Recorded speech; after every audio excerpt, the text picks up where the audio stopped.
نحمده ونصلي على رسوله الكريم اما بعد فاعوذ بالله من الشیطان الرجیم بسم اللہ الرحمن الرحیم قل هو اللہ احد اللہ الصمد لم یلد ولم یولد ولم یکن له کفوا احد۔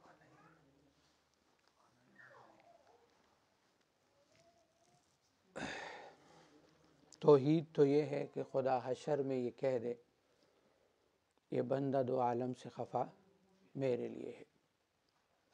واجب الاحترام عزیز ساتھیو، اللہ جل شانہ کو بہت بڑا احسان ہے کہ اللہ نے ہمیں مسلمان پیدا فرمایا ہے اور اللہ نے ہمیں ایمان پر قائم رکھا ہوا ہے، یہ بھی اللہ کا فضل ہے۔ فرمایا دنیا میں کسی انسان سے دنیا کی تمام نعمتیں چھین لی جائیں اور صرف اس کے پاس نعمت جو کلمے والی موجود ہے، وہ دنیا کا خوش قسمت ترین انسان ہے، اور پوری کی پوری دنیا کسی کو دے دی جائے اور وہ کلمے سے محروم ہے تو وہ بدبخت انسان ہے۔ تو یہ جو کلمہ ہم نے پڑھا ہوا ہے اور ایمان پر ہم موجود ہیں، یہ اللہ کے فضل سے ہے، ورنہ شیطان نے بڑے بڑے اولیاء کو ورغلا کے کفر میں دھکیل دیا۔ یہ اللہ کا فضل یہ ہے کہ اس کے وساوس سے اللہ نے بچا کر ایمان پر قائم و دائم رکھا ہوا ہے۔ اس پرفتن دور کے اندر فتنے تو ہر دور میں آئے ہیں، لیکن اس وقت کے فتنوں کے اندر اللہ نے ایمان پر قائم رکھا ہے۔ انسان اس کے اوپر اللہ کا کروڑا ہاں شکر ادا کرے، اور پھر جب اس الحمدللہ اللہ کا شکر ہے کہ اللہ نے ہمیں ذکر کی محفل میں، اور یہ ایک ذکر کی محفل کو شروع کرنے کی اللہ نے جو ترتیب بنائی ہے، یہ اللہ کا فضل ہے۔ ہم جہاں اکٹھے ہوئے، اپنی کوئی وہ انسان کہے کہ میں یہاں اللہ کے بولوں کو بول رہا ہوں یا آپ سن رہے ہیں، تو یہ ہم اپنی کسی اس کی وجہ سے نہیں، بلکہ اللہ کی فضل کی وجہ سے ہے۔ اور یہ محفلیں کتنی بابرکت ہیں، مشہور حدیث ہے، ہم نے سنی ہوئی ہے، مفہوم ہے کہ فرشتے ایسی مجالس کو گھیر لیتے ہیں، ٹھیک ہے، اور تہ در تہ چلے جاتے ہیں، اور ان مجالس اتنی بابرکت مجالس ہیں کہ آخر میں کیا ہوتا ہے کہ سارے کے سارے کیا کیا، اللہ نے بخش دیے، اور اتنی بابرکت محفل ہے کہ جو دنیا کے کسی کام کے لیے آیا، اللہ نے اس کو بھی بخش دیا۔ یعنی وہ ذکر کی مجلس میں بیٹھنے کے لیے نہیں آیا، لیکن اللہ نے اس کو بھی بخش دیا۔ ذکر کے جتنے ہم فضائل پڑھتے ہیں، فرمایا ذکر ایسے کرو کہ لوگ تمہیں مجنون کہیں، ذکر ایسے کرو کہ لوگ تمہیں ریاکار کریں۔ الحمدللہ سلسلہ شاذلیہ کے اندر ایسے لوگ ذکر کر رہے ہوتے ہیں کہ لوگ یار یہ کیا تم بس تسبیح پھیر رہے ہو، آرام آرام سے پڑھو نا، تو اس کا مطلب ہے کہ وہ حدیث کا مفہوم پورا ہو رہا ہے۔ ہماری فیض النور کسی کے پاس لے جائیں، وہ کہتا ہے اتنا ذکر پاگل ہو جائے گا، اور الحمدللہ سلسلے کی برکت سے پاگلوں کو اللہ نے ٹھیک کیا ہے۔ اکثر لوگوں کے ذہن میں یہ چیز آتی ہے نا کہ یہ شاید کہیں جو ہے وہ کچھ نئی چیز شروع ہو رہی ہے، کوئی نیا سلسلہ ہے، کوئی نئی ترتیبات ہے۔ یہ نئی نہیں ہو رہی، پرانی چیزوں کو جو ہم چھوڑ چکے۔ وہ فرمایا نا کہ اذان تو اب بھی ہوتی ہے مسجد میں، وہ ضرب کہ جس سے دل ہل جاتے تھے وہ ضرب لگانا بھول گئے۔ وہ جو اللہ اللہ کی ضربیں لگتی تھی نا، وہ ضربیں ختم ہو گئی ہیں۔ ہم اگر اپنے فتاوی شامی میں لکھا ہوا ہے نا کہ ہمارے اکابر سلاسل کے اشغال کے شاغل رہے ہیں۔ وہ چیز یہ ہے کہ ہم صرف سنی سنائی پر ہوتے تھے، لیکن جب پیچھے دلیل موجود ہو، بعض چیزیں ثابت ہوتی ہیں۔ ذکر ثابت ہے صحابہ سے، ذکر کی محفلیں ثابت ہیں صحابہ سے، لیکن طریقہ نہیں ہے، تو طریقہ ہمیں بزرگوں نے سکھلایا ہے۔ اگر طریقہ کار کی بات کی جائے تو کون سی چیز پھر طریقہ کار میں ثابت ہے؟ جیسے آج تبلیغ ہو رہی ہے، تو کیا یہ تبلیغ جس طریقے سے صحابہ کرتے تھے اس طرح سے ہو رہی ہے؟ تو نہیں، طریقہ ہے جو اللہ نے مولانا الیاس رحمہ اللہ پر کھولا، اس کے ذریعے سے لوگ سنت پر چلنے والے بن جائیں۔ مدارس کا جو طریقہ آج چلا آ رہا ہے، کیا اسی طریقے سے پڑھایا گیا؟ صحابہ نے اسی طریقے سے پڑھا؟ تو جواب ہوگا کہ نہیں۔ تو اس سے مقصود کیا ہے؟ مقصود یہی ہے کہ اس کے ذریعے سے لوگ احادیث کو پڑھنے والے بن جائیں۔ تو اس ذکر کی مجالس کا، اس کو ہم بطور ذریعہ سمجھتے ہیں کہ لوگ اس ذکر سے اللہ کا دھیان اور قرب نصیب ہوتا ہے،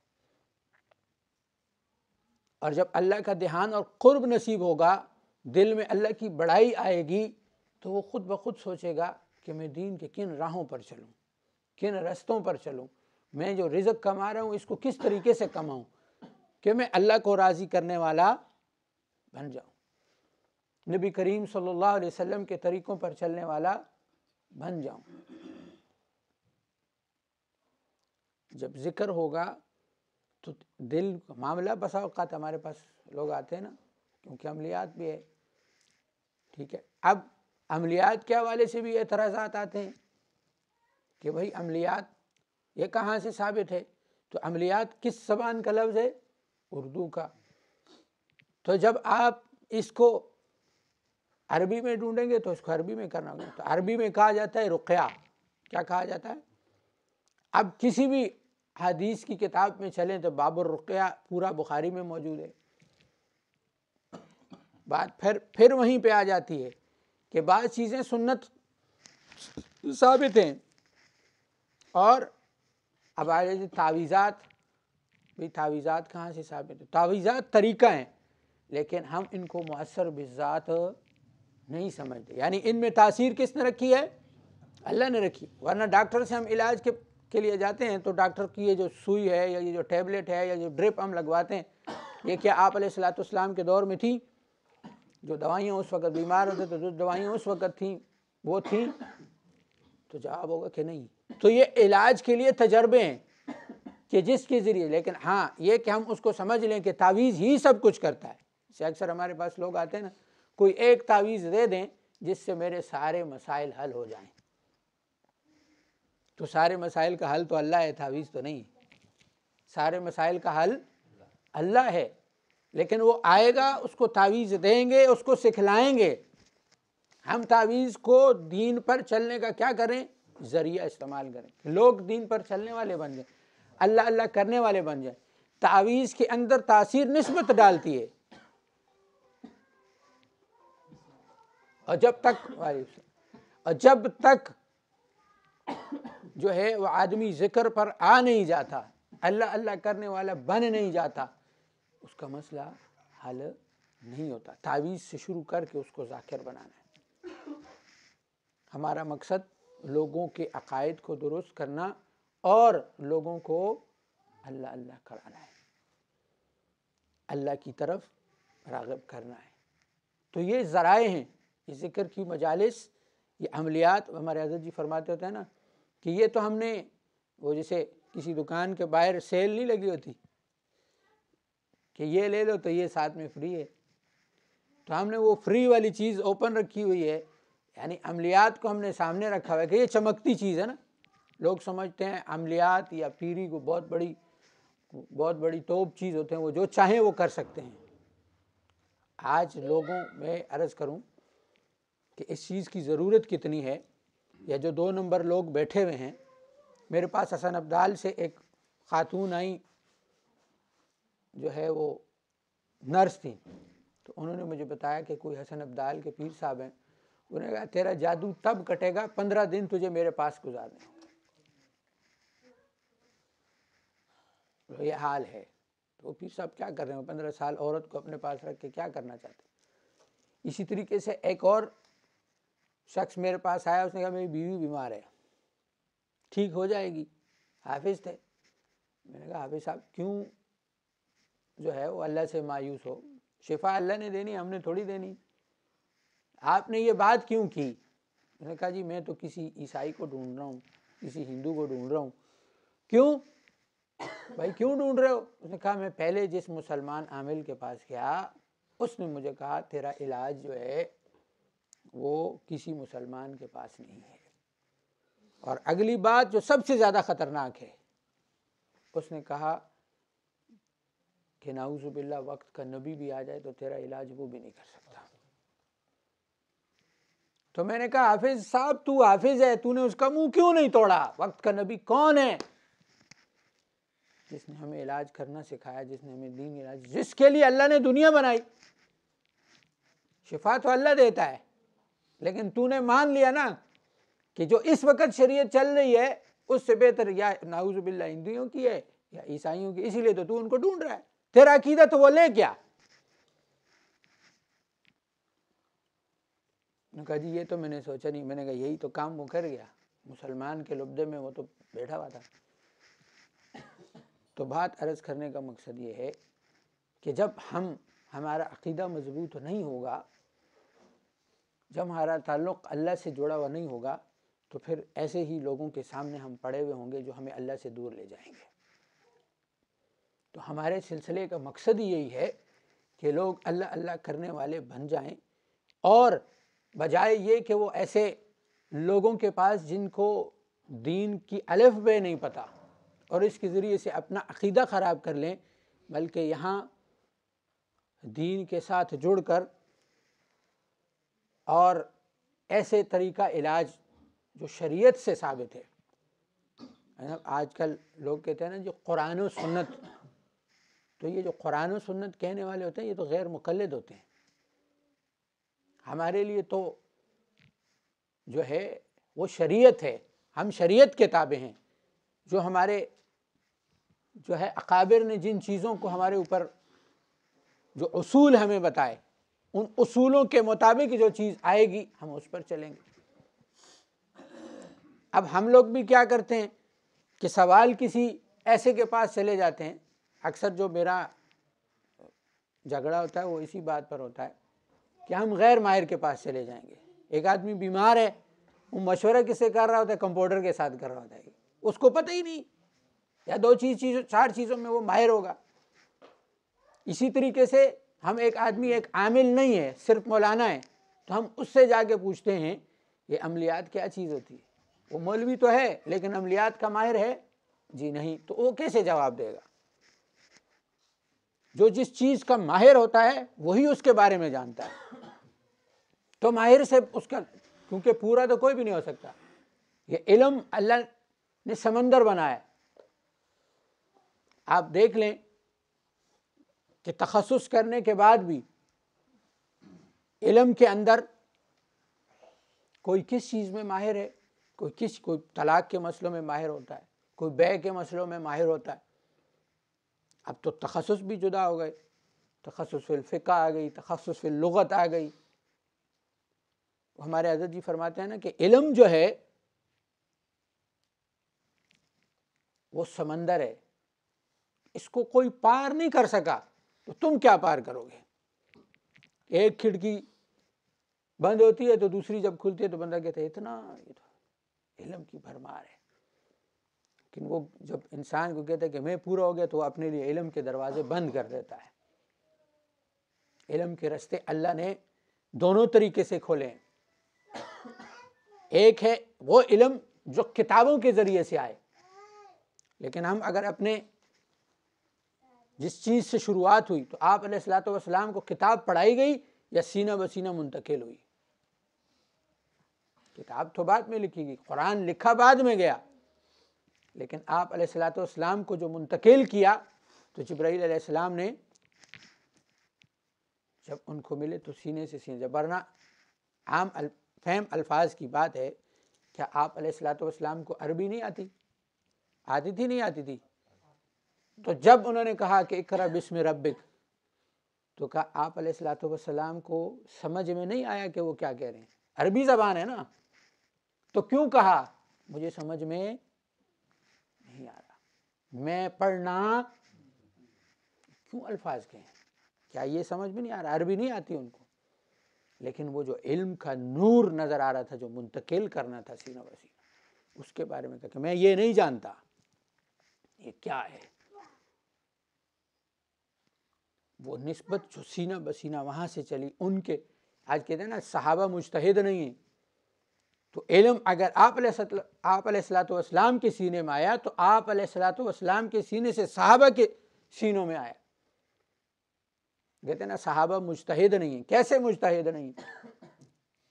جب آپ علیہ السلام نے فرمایا، حدیث موجود ہے کہ تمام ستارے، تمام صحابہ ستاروں کی مانند ہیں، جس کسی کی بھی پیروی کرو گے تو پیروی کس کی جاتی ہے؟ فلاح کو پا جاؤ گے۔ تو کیسے مجتہد نہیں ہے؟ لیکن وہ بات یہ ہے کہ وہ ہمارے حضرت فرماتے ہیں نا، ہم ہیں ذرے اور وہ ہیں ستارے، تو ذرہ ستاروں کا فیصلہ کیسے کرے گا؟ آج ان کے علمی اس کے اوپر بحثیں ہو رہی ہوتی ہیں، ہو ہی نہیں سکتی۔ آج 1400 سال کے بعد کا مولوی، مفتی یا پیر ان کی علمی قابلیت کو کیسے پہچان سکتا ہے؟ انہوں نے حضور کے سینہ مبارک سے، قلب مبارک سے علم لیا ہوا ہے، معمولی بات ہے۔ انہوں نے حضور کی صحبت لی ہوئی ہے۔ آج ہم کہتے ہیں میں نے فلاں حضرت کے پاس 10 منٹ بیٹھنے کی سعادت ملی ہے، میری خوش نصیبی ہے۔ آج کے بڑے علماء کے پاس بیٹھنے کا، 1 منٹ بیٹھنے کا، کوئی مسافہ کر لے وہ بڑا خوش آ کے لوگوں کو بتاتا ہے۔ وہ جنہوں نے حضور کی صحبت اختیار کی وہ معمولی لوگ ہیں، انہوں نے علم نہیں لیا ہوگا آپ علیہ السلام سے۔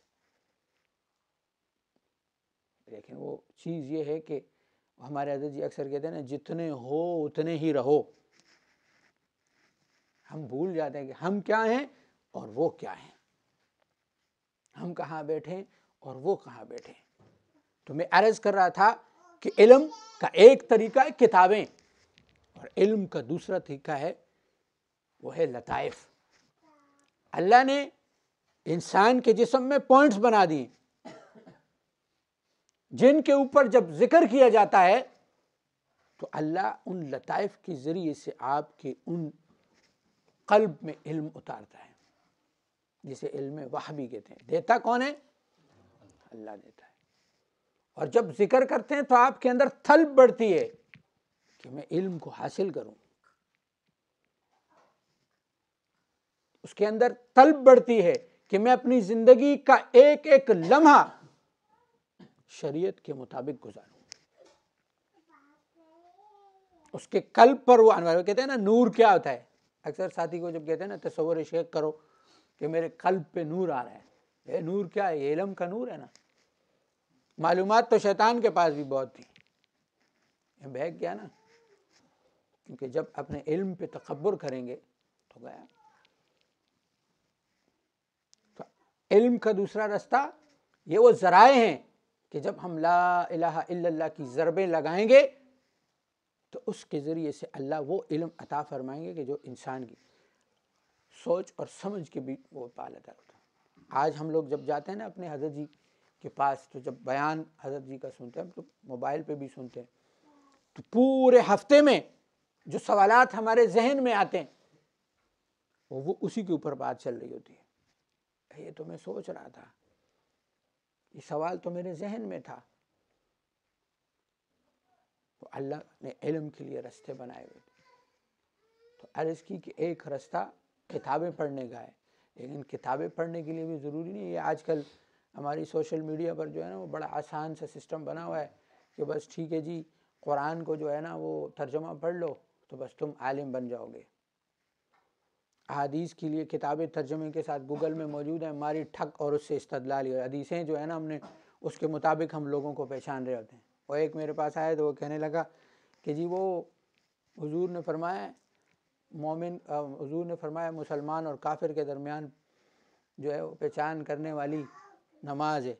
میں نے کہا مہربانی کریے اب سارے مسلمانوں کو کافر نہ بنا دیں گے، تو جس طرح فٹ کر رہا ہے تو کسی کو مسلمان نہیں چھوڑے گا۔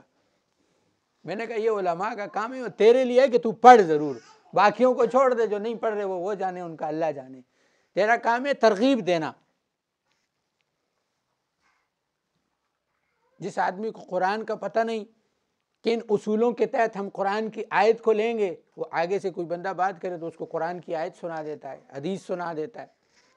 قرآن اور حدیث سے استدلال لینے کے لیے وہ سب بیٹھے ہیں، کتنا علم ضروری ہوتا ہے، اصول جاننے ہوتے ہیں، پھر اس سے استدلال لیا جاتا ہے۔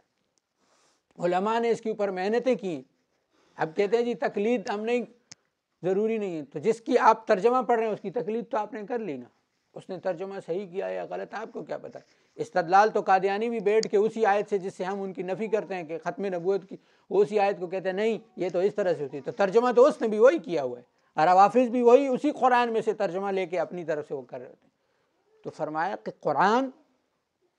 قرآن کی آیت ہے، اس کا ترجمہ قرآن نہیں، قرآن کی تفسیر قرآن نہیں، اسی لیے مختلف ملتی ہیں، ترجمہ مختلف ملے گا، تفسیر مختلف ملے گا۔ قرآن کیا ہے؟ قرآن کی آیت ہے۔ حدیث کیا ہے؟ جو روایت ہے، متن ہے، جو اس کا ترجمہ یا اس کی تفسیر جو ہے وہ حدیث نہیں ہے۔ سیکھنا ہے تو پھر علماء کے پاس بیٹھ کے پہلے عربی سیکھو، پھر حدیث کے قانون سیکھو، کون کون سی حدیث کی اقسام کون سی، پھر جا کے اس سے استدلال لیا جا سکتا ہے۔ اس کے لیے علماء نے محنت کی۔ ہم جس امام ابو حنیفہ کو مانتے تو ایسے تھوڑی مانتے۔ آج دنیا کا علم آیا ڈاکٹر ذاکر نائک، کیا کہہ کے گیا؟ جو علم والا ہوتا ہے وہ سمجھتا ہے، اس کی تحقیق ہوتی ہے، وہ سمجھتا ہے۔ اس نے کیا کہا؟ اس نے کہا فقہ حنفی سے بڑھ کر میں نے کوئی فقہ نہیں پڑھی، مجھے سب سے زیادہ پسند ہے۔ تو علم وہ جو آپ کا مخالف بھی اس کو مانے۔ تو اس لیے عرض کرنے کا مقصد یہ ہے کہ یہ جب آپ ذکر کرتے ہیں تو اس ذکر کی بدولت اللہ آپ کے اندر علم کو حاصل کرنے کی طلب پیدا کرتا ہے، تب انسان طالب علم بنتا ہے۔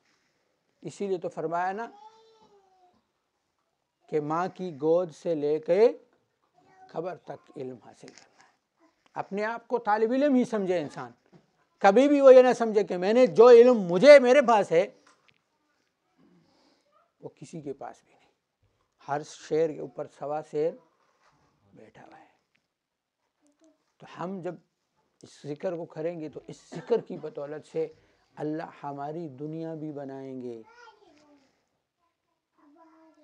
اکثر وہ پہلے جب ہم تبلیغ کے ساتھ چلتے تھے نا، مولانا جمیل رحمۃ اللہ علیہ مشہور بزرگ گزرے ہیں، اکثر ساتھی جانتے ہوں گے۔ تو پہلا میں نے یہ ان سے سنا، وہ اکثر فرماتے تھے کہ ہمیں شیطان نے ایک وسوسے میں ڈالا ہوا ہے، کیا کہ ہمیں اعمال کروں گا اللہ مجھے جنت دے گا، لیکن دنیا میرے سے لے لے گا۔ دنیا، فرمایا دنیا کی کامیابی کے لیے بھی یہی اعمال ہے۔ اب سلسلے میں آیا تو حضرت نے اس کو تھوڑا وسیع کر دیا، فرمایا تجربہ بھی دیکھ لو نا، یہ تو ایک بات ہے، تو تجربہ دیکھ لو، صحابہ نے وہ اعمال لیے، اللہ نے دنیا دی ہے کہ نہیں دی؟ وہ تو اللہ کے قرب میں ان درجوں پر چلے ہوئے تھے کہ رونا شروع ہو گیا کہ یا اللہ کہیں ہمارے سارے اعمال کا بدلہ دنیا میں تو نہیں مل گیا، ہمارے آخرت کے لیے بھی کچھ بچا ہے یا نہیں؟ کیونکہ سب سے افضل چیز جو ہے وہ آخرت ہے۔ لیکن ایسا نہیں ہے کہ دنیا مانگنی نہیں، دنیا بھی ہم نے اللہ سے مانگنی ہے، تاکہ دنیا کے آگے ہاتھ پھیلانا نہ پڑے۔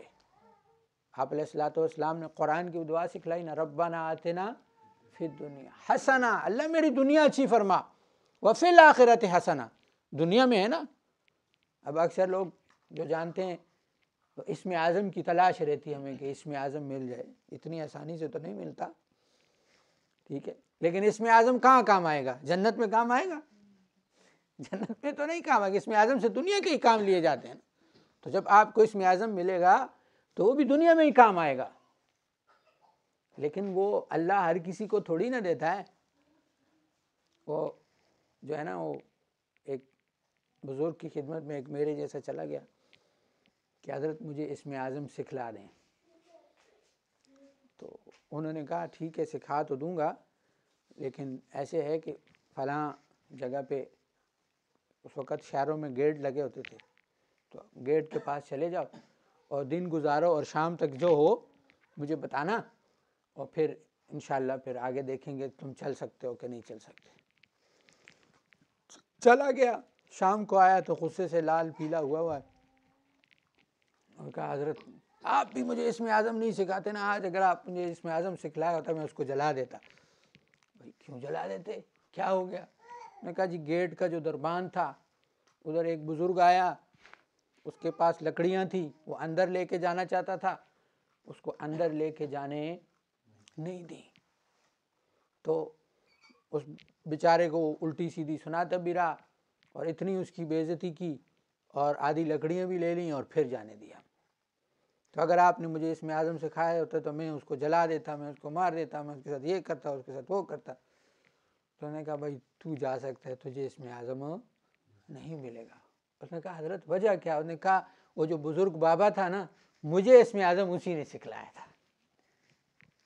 تو اسم اعظم کا مطلب یہ نہیں ہے کہ جب آپ کو مل جائے تو ڈنڈا آپ کے ہاتھ میں جس کو چاہو مار دو، اپنی ذات کے اعتبار سے پھر صبر کرنا پڑتا ہے۔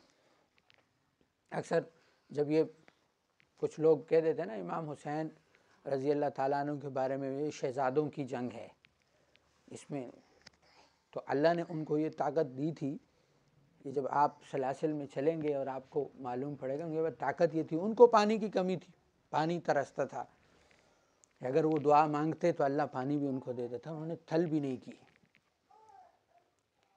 تو عرض کرنے کا مقصد یہ ہے کہ جب اللہ ذکر کی بنسبت سے پھر یہ چیزیں اللہ دل کے اندر صبر بھی پیدا کرتا ہے، کیونکہ اللہ نے قرآن میں فرمایا نا میں آزماؤں گا، جب آپ دین پر چلیں گے میں آزماؤں گا۔ لیکن بعض لوگ دین پہ اس لیے نہیں چلتے جی ہم آزمائشیں سہ نہیں سکتے، اللہ نے فرمایا نا یہ بھی تو ساتھ فرمایا جو تم اٹھا نہیں سکتے وہ بھیجوں گا بھی نہیں، جو تم اٹھا نہیں سکتے وہ بھیجوں گا بھی نہیں۔ لیکن درجات تو ہوتے ہیں نا۔ جامع المسانید میں امام ابو حنیفہ رحمہ اللہ نے ایک حدیث نقل فرمائی ہے، امی عائشہ رضی اللہ تعالیٰ عنہ فرماتی ہیں آپ علیہ الصلوۃ والسلام کا فرمان کہ اللہ نے ہر مسلمان کا جنت میں مقام رکھ دیا ہے،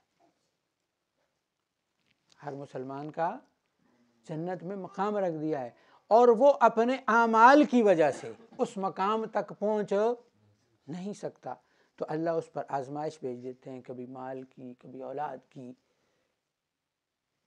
حتیٰ کہ وہ اپنے مقام تک پہنچتا ہے اور اس کی آزمائش ختم ہو جاتی ہے۔ تو یہ آزمائش بھی اللہ کی طرف سے رحمت ہوتی ہے،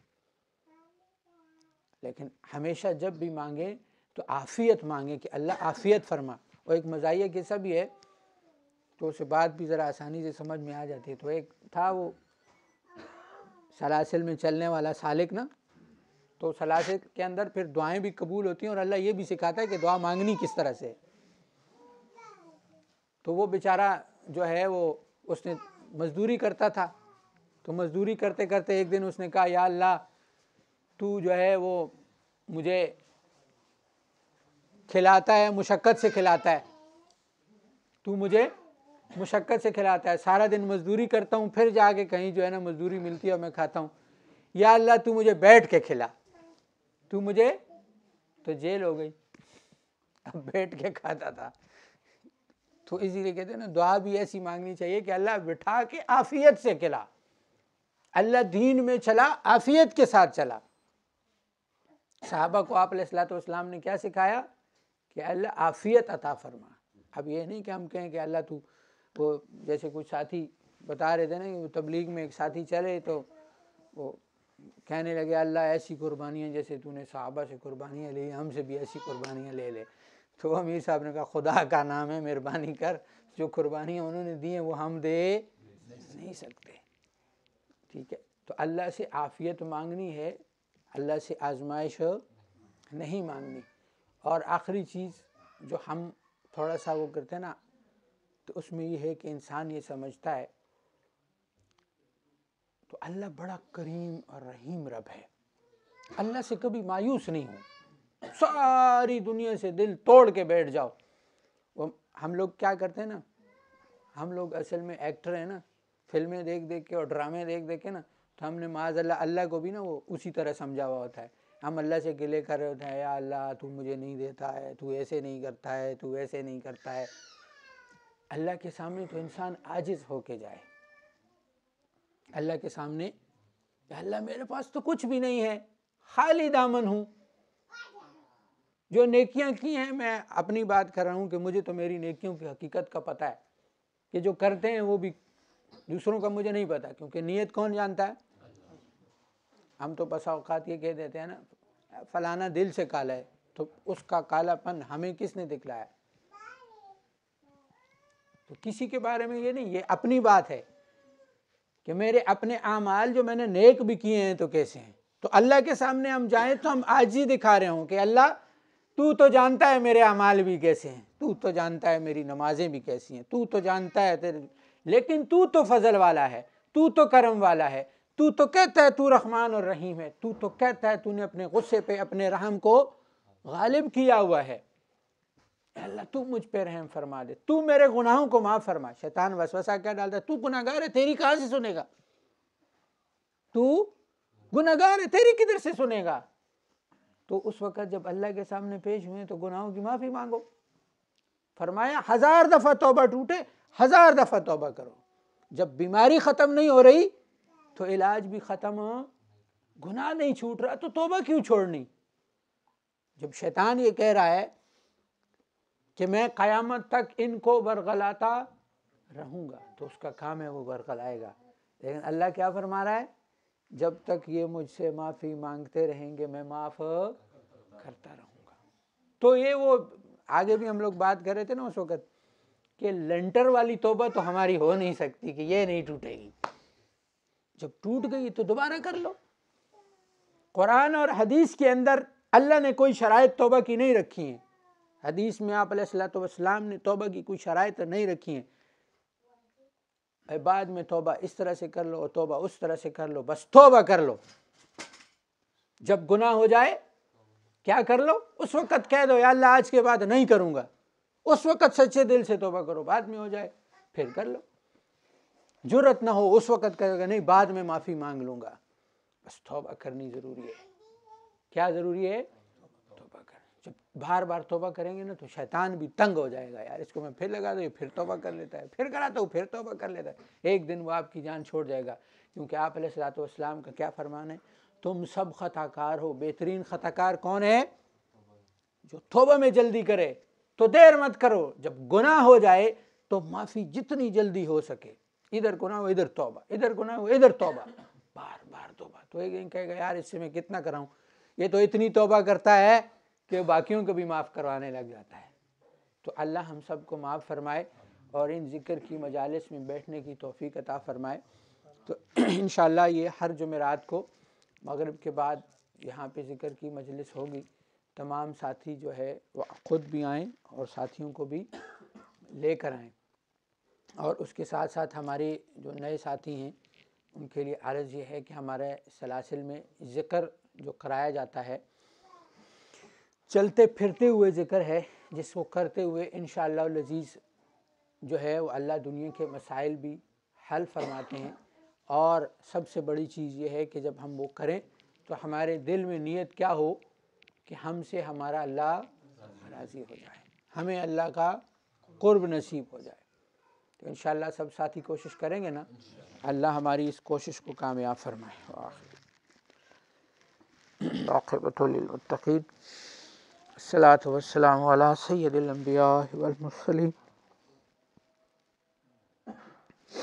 یا اللہ ہم گناہ گار ہیں، خطا کار، سیاہ کار، اللہ تو ہمارے گناہوں کو معاف فرما۔ یا اللہ وہ گناہ جو جان بوجھ کر کیے، وہ گناہ جو انجانے میں کیے،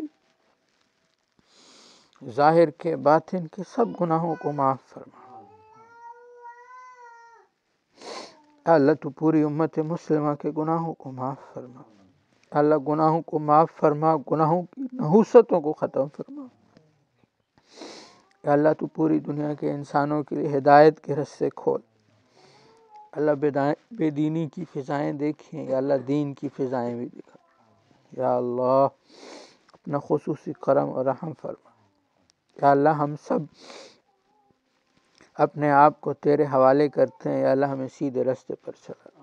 یا اللہ جتنے مسلمان پریشان حال ہیں سب کی پریشانیوں کو دور فرما، جتنے بھائی یہاں بیٹھے ہیں جو پریشانیاں دور فرما، جو حاجتیں ہیں پوری فرما۔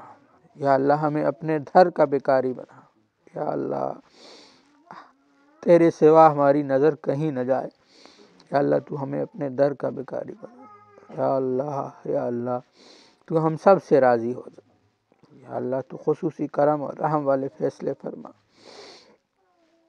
یا اللہ اپنے رستے کی دین کی شہادت کی موت نصیب فرما، وہ دن کروڑوں عیدوں سے بڑھ کر ہو۔ یا اللہ جتنی دعائیں، خیریں، برکتیں، رحمتیں آقا صلی اللہ علیہ وسلم نے اور بزرگوں نے مانگی، یا اللہ ان میں ہمارا حصہ فرما، جن شرور اور فتن سے پناہ مانگی ہے پناہ عطا فرما۔ یا اللہ جب جا رہے ہوں تیرا پاک کلمہ ہماری زبانوں پر ہو، لا الہ الا اللہ محمد الرسول اللہ، وصلی اللہ تعالی علی خیر خلقہ محمد وآلہ واصحابہ وذریاتہ وآل بیتہ اجمعین برحمتک یا ارحم الراحمین، آمین آمین آمین۔